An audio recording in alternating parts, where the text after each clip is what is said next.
What's up, fight fans? Welcome to Sportskeeda MMA's daily news roundup for March 17th. The UFC fighter pay narrative continues as Jake Paul addresses Endeavor CEO Ari Emanuel over his dismissive attitude. For those who don't know, only 42% of UFC fighters earned over six-figure salaries in 2021, and the highest paid fighters that year were Conor McGregor and Dustin Poirier. Endeavor owns the UFC via their parent company Zuffa LLC, and earlier this year, Jake Paul invested in Endeavor with the hopes of tackling the fighter pay issue. Yesterday, Paul participated in an Endeavor earnings call and tweeted this: "Looking forward to my first Endeavor earnings call today. Going to reach out to their board members afterwards. Every Wall Street analyst preview report I've read is questioning if the low UFC fighter pay percentages are sustainable. That tells you how unfair UFC fighter pay is." During the call, Endeavor CEO Ari Emanuel was asked about the recent pushback regarding fighter pay, and he had this to say: "I'm not commenting on that. I think we've done very well as it relates to the pay for the fighters." Endeavor CFO Jason Lublin was asked the same question and said this: "We've increased fighter pay 600% since 2005. We're investing in the business with performance institutes, food, recovery. We think we've done very, very well."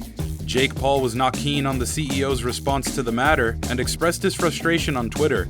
Live from the UFC call, Ari Emanuel asked about fighter comp and benefits driven by the attention Jake Paul is bringing to it by Lightshed. Ari refused to comment on the concern around percentage paid to UFC fighters versus other athletes in other leagues. "Change is coming, y'all." Jake Paul then tweeted a video of himself on the call and said this: "While some of y'all busy hating on me, I'm busy trying to better understand how UFC makes more money and margins than any other sports league in the world to help y'all make the money you deserve." Do you think Jake Paul will ever convince Endeavor executives that their fighter pay model may be flawed? Petr Yan and Aljamain Sterling recently got into a heated exchange on Twitter. The two have been barking at each other since before Yan landed the infamous illegal knee at UFC 259. Since then, Yan has gone on to defeat Corey Sandhagen and become the interim bantamweight champ, while Sterling has awaited a rematch with Yan, which is set for UFC 273. Sterling fired the first shot on Twitter: "In order to grow, you need to accept your losses like a man. The first step in the process of healing is accepting your shortcomings. In other words, bro, you lost." Petr Yan responded with, "At least I didn't lose my dignity like you. I can envision yourself crying after our next fight again. I will beat the living shit out of you, dog.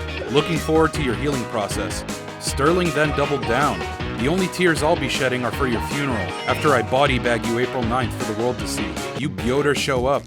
This exchange was then capped off by rumors that Petr Yan's cornermen were denied visas ahead of the UFC 273 title fight, which prompted Sterling to tweet this: "I'm praying the UFC and Dana White has a backup, in case Petr tries to back out for the second time. Get your team's visa shit together, bozo." There were even rumors that Petr Yan's management reached out to Khabib Nurmagomedov as a possible corner replacement, but the rumors were put to rest by Mike Heck of MMA Fighting. For what it's worth, I'm told reports of Petr Yan's cornermen all getting denied visas ahead of UFC 273 are completely untrue. Per sources, one of Yan's teammates got denied, but his team is already in the process of reapplying. That's the only hiccup. What are your predictions for Petr Yan versus Aljamain Sterling 2? Uncle Chael recently weighed in on Conor McGregor's return, and even shared some insider information on what the UFC is planning for him. McGregor suffered a combined fracture of the fibula and tibia in his trilogy fight with Dustin Poirier at UFC 264. Earlier this week, Dana White hinted that McGregor may come back in autumn and face the winner of Gaethje and Oliveira at UFC 274. On a recent episode of the Chael Sonnen show, Sonnen discussed McGregor's recent influx of training footage and said this: "A lot of rumors going around about International Fight Week, which of course takes place in the first week of July. A strong rumor in our industry that Nate Diaz and Conor McGregor are kind of being groomed for that. I'm not so sold on it. At one point I was told he could be back full speed a month later, which is August." He continued, "But when I look at Conor McGregor, and I look at that picture that he weighed 194 pounds 8 weeks ago, and now I look at this training video, this is a guy that's working hard. This is a guy that is starting to get his diet under control. I think perhaps he is targeting an earlier comeback date than August, and I tend to believe the rumor, Conor vs. Nate Part 3, International Fight Week." Diaz submitted McGregor in their first fight at UFC 196, and McGregor exacted revenge later that year, winning by decision at UFC 202. Do you think the trilogy fight happens this year? Colby Covington recently spoke about the octagon trash talk between him and Jorge Masvidal at UFC 272. Covington defeated Masvidal via unanimous decision, bringing him to 17-3 in the UFC, and has called out Dustin Poirier and middleweight champion Israel Adesanya. In an interview with Submission Radio, Covington was asked about what he said to Masvidal during the fight, and he went off. Yeah, he couldn't say anything. What's he gonna say? He's getting his whooped every second of the fight. I didn't have a scratch on my face. Easy night at the office. But I was telling him, yeah, you're my you can't do anything. You're still my son, kid. It's okay, Daddy's here now. Daddy's gonna take care of you. At least he tried, so let's see if another guy from that coward gym will actually try. The other guy he's referring to is Dustin Poirier, who he later blasted on the same video.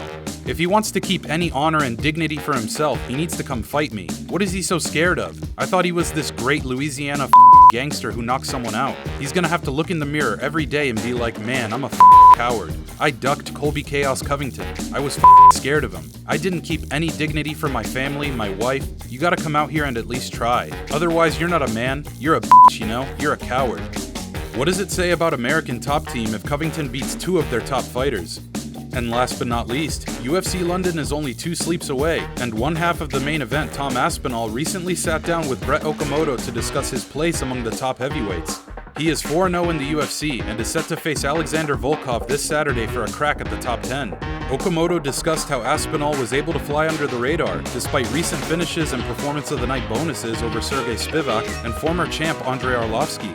Okamoto then asked him if the attention would finally come to him after a win over Volkov. Aspinall said this, "Maybe. I'm sure the rest of the division know who I am because that's their division. But I think the casuals need to start learning who I am. These days I see a lot of fighters, and it almost seems like they're not bothered about the fights. They just want to be celebrities, like small children. They're just fighting for attention." He continued, "I don't care about being a friggin' Z-list celebrity, or having pictures with people who have blue ticks on Instagram and all that shit. I'm interested in combat, and that's it." That about does it for Sportskeeda MMA's Daily News Roundup. Here is one final question for you fight fans. Will the UFC London crowd affect the outcome of the main event? Who do you think Tom Aspinall should fight next with a win over Volkov? Don't forget to subscribe and follow Sportskeeda MMA on all our social media platforms. Thanks for tuning in.